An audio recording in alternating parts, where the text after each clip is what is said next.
कि सरकार की अधिकतर नीतियों एवं कार्यक्रमों से जग जाहिर तौर पर कुछ मुट्ठी भर बड़े बड़े पूंजीपति व धन्ना सेठ और अधिक धनवान बन रहे हैं, किंतु आबादी के हिसाब से देश के सबसे बड़े राज्य होने के बावजूद यहाँ के लोगों के जीवन की जो शिक्षा, स्वास्थ्य, सड़क, बिजली, पानी आदि बुनियादी जरूरतों को लेकर जो दुर्दशा है वह किसी से भी छिपी हुई नहीं है। ये कांग्रेसी कृत्य है जिस नक्शे कदम पर अब भाजपा सरकारें भी चलती हुई नजर आ रही है। जैसा कि सर्वविदित है कि केंद्र व यूपी सहित अन्य राज्यों की भी सरकारें अपनी आर्थिक नीति, बजट व अर्थव्यवस्था आदि को लेकर जो बड़े बड़े दावे कर रही हैं, वे ज्यादातर हवाई न होकर काश जमीनी हकीकत में सही और वास्तविक होते तो वाकई भाजपा द्वारा अच्छे दिन लाने के इनके सुनहरे सुहावने व लुभावने वायदे की थोड़ी अच्छी बात होती। किंतु दुखद है कि सरकार की अधिकतर नीतियों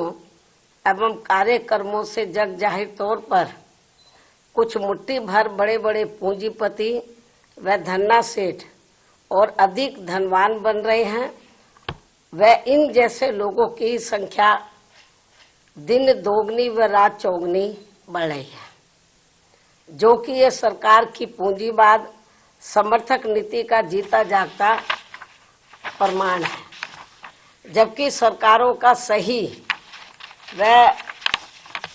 संवैधानिक दायित्व अमीरों को और अधिक अमीर बनाने की बजाय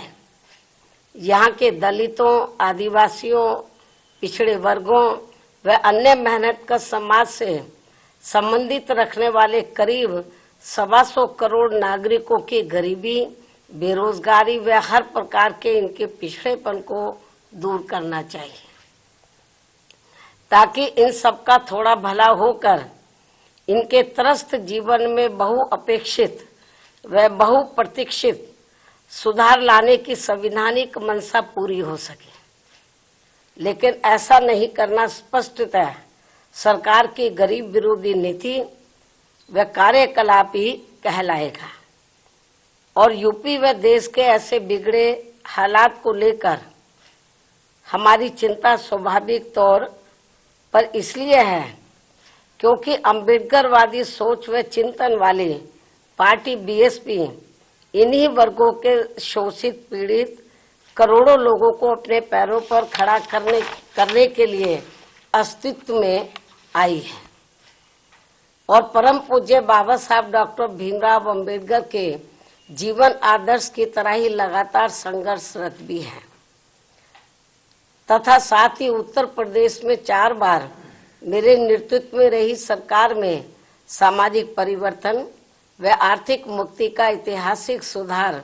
जमीन पर उतार करके भी दिखाया है, जो इसका ये खास उदाहरण भी है। इसके अलावा वैसे तो यूपी को वर्तमान में जो चल रही है यूपी सरकार, यूपी को देश का ग्रोथ इंजन होने का दावा करते हुए नहीं थकती है, किंतु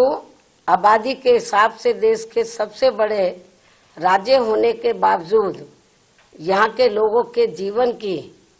जो शिक्षा, स्वास्थ्य, सड़क, बिजली,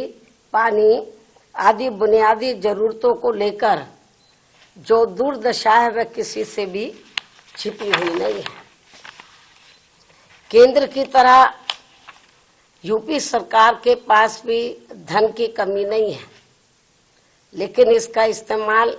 यहाँ के गरीब लोगों के हित कल्याण तथा इनके जीवन सुधार में पूरे सही से नहीं होना, ये काफी चिंताजनक बात है। ये कांग्रेसी कृत्य है। ये तो कभी कांग्रेस के जमाने में होता था। ये कांग्रेसी कृत्य है जिस नक्शे कदम पर अब भाजपा सरकारें भी चलती हुई नजर आ रही है। भाजपा व अन्य और जो रीजनल पार्टियों की सरकारें हैं वो भी चलती हुई नजर आ रही है, जो बड़े दुख की बात है। इतना ही नहीं बल्कि कांग्रेस व सपा सरकार की तरह ही भाजपा सरकार द्वारा भी बाबा साहब डॉक्टर भीमराव अंबेडकर समग्र विकास योजना आदि जैसी महत्वपूर्ण योजनाओं को निष्क्रिय बना देने के कारण हमने जो डॉक्टर भीमराव अंबेडकर समग्र विकास योजना यूपी में शुरू की थी, तो इसको कांग्रेस और सपा की सरकार की तरह ही भाजपा सरकार द्वारा भी डॉक्टर अंबेडकर समग्र विकास, ग्राम विकास योजना आदि जैसी महत्वपूर्ण योजनाओं को निष्क्रिय बना देने के कारण अब गरीब ग्रामीण परिवारों का अपेक्षित समग्र विकास प्रभावित है।